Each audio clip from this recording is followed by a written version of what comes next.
Hammaga assalomu alaykum. Bugun sizlar bilan 19 darsimiz va bugungi darsimizda ish submitting podstasini ko'rib chiqamiz.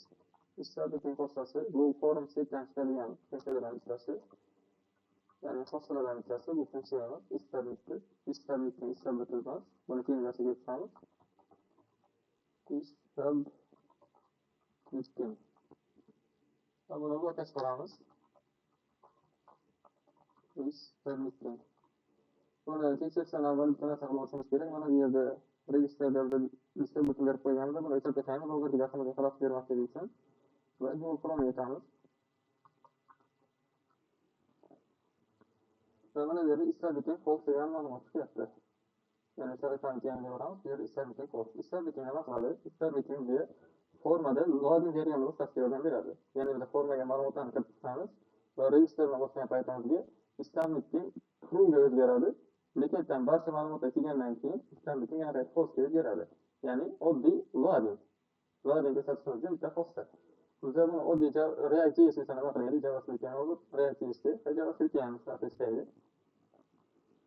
Biz bitta site yarataylik. Login jarayonini boshqarishimiz uchun istalgan post request esa get request esa bitta site yaratamiz. Loading site loading degan.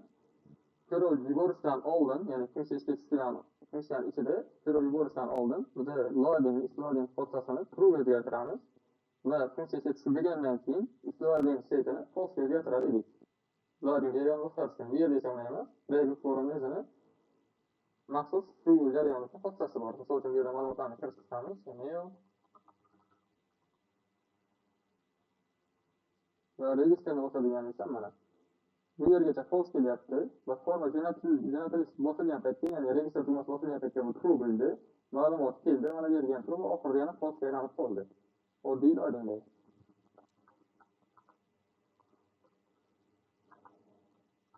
Va buni biz oddiy loading ko'rsatishdan qilishimiz mumkin. Misol uchun registerni o'chiraman, mana bu yerga ish submitting true bo'lsa bizga loading qilsin va false bo'lsa yana qaytib registerga qaytsin. Va registrni o'tirganimizda bu yerda qanaqa o'zgarish yo'q. Bu sahifani yangidan ma'lumotlarni kiritadigan bo'lsak ham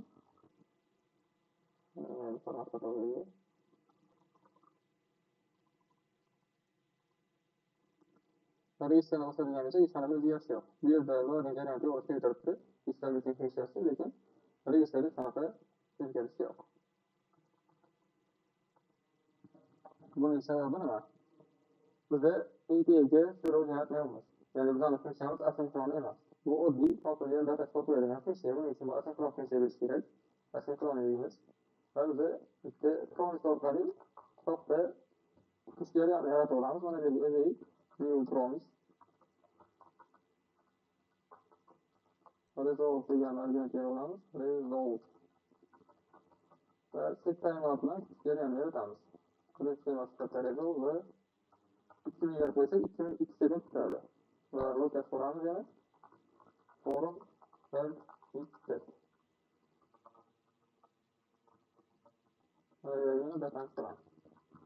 Ya'ni biz bu kod orqali asynkron funksiya yaratib oldik. Oddiy profiga to'g'ri data transport qo'ymayapmiz. Mana bu datani kiritib bo'ladi. Endi register funksiyasini asynkron qilib oldik va 2 sekund kutadigan jarayonni yaratdik. 2 sekund jarayonni yaratdik.